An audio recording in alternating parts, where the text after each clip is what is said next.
Hi. Today I want to talk about how to find success as a rig hand. It's not always a straightforward path. Yeah, ooh, the birds are making a lot of noise. When I first started, I absolutely hated being a rig hand. I was an aircraft mechanic, got laid off after 9/11, and decided that to make money, I was going to try out the oil industry. But in my mind, I was an aircraft mechanic and this was just a temporary gig. Over the course of that winter, I made in 3 months my annual income as an aircraft mechanic.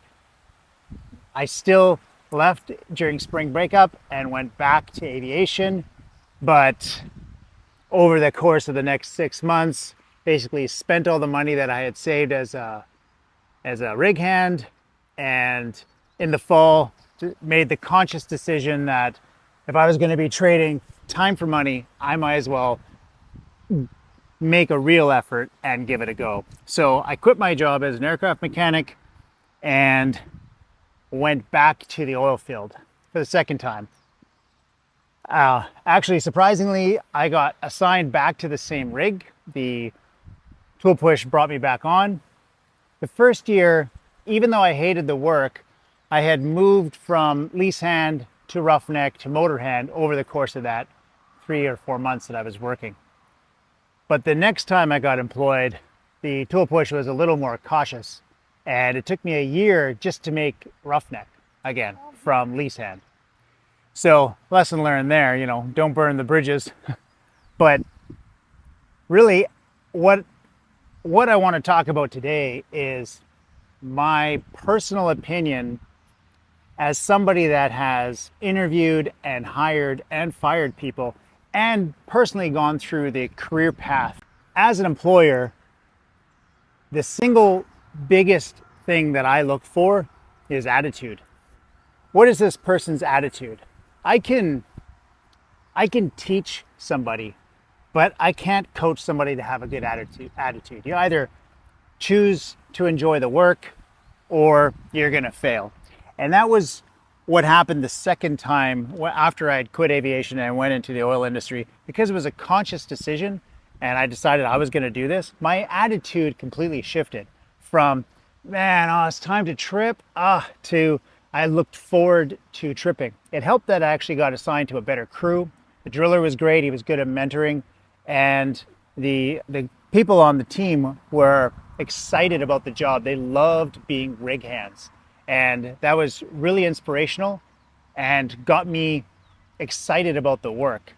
And once I was excited about the work, I was excited about moving up in my career path, to learn more new things. Then everything was interesting. I was more engaged. And because I was excited about the career, I was coachable, and I retained a lot that way. After that, I had worked my way up to driller, and I only drilled for a few months before I got my first opportunity to go overseas as a driller in Nigeria. But that was the end of any mentorship for me. After that, I never had anybody coaching me. And I learned the hard way by basically breaking stuff and seeing, why we don't do certain things a certain way. So it was difficult and not necessarily the way that I would go about it again if I could. Working for a big company that has a good mentorship program is key. It'll help you later on as you move up into more senior roles to actually understand the business a little bit better.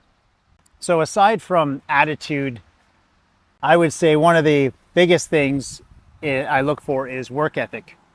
If you're just lazy, nobody's going to want to work with you. They're going to just make it hard, because in Canada, for example, you got a 5-man crew, and if you have one person that is not putting in their portion of the effort, then everybody else has to pick up the slack. Whoa! And they're not going to do that for long, so you're going to get fired. So attitude, work ethic, and being willing to jump in, to uncomfortable, dirty, cold, wet, hot, whatever, heavy situations where you're just, having to put in real effort.